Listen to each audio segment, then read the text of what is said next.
ژنها دەنگی ژنانی نەتەوە جیاوازەکانن.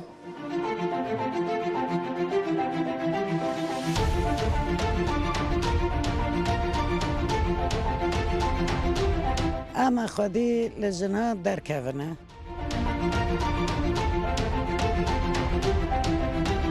ژنها سایتێک لە پێناوی ئازادی ژندا.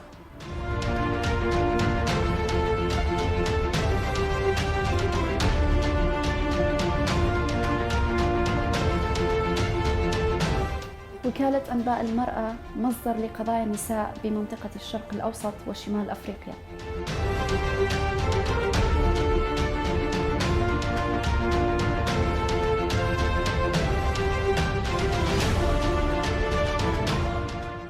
ژنها دەنگی مناڵە. ژنها دەرخەری کێشەی کۆمەڵگایە.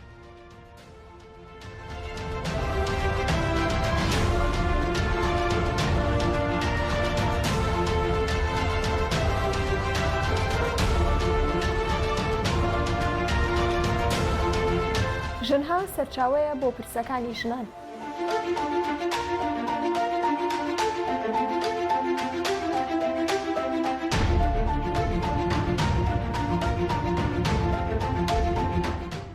ژنها انعکاس مبارزه زنان ایران و افغانستان است.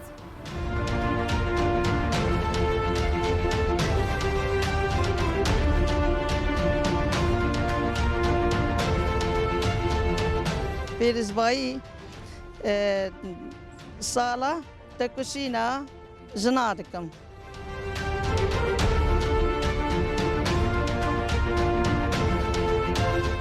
لە ژنها هەوڵ بە ژیانەی گەنجان دەدرێت.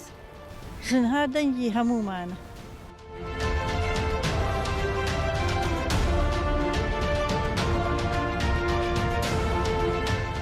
ژنها ئاژانسی ژنانە، ڕەنگی خۆمانی تێدا دەبینین.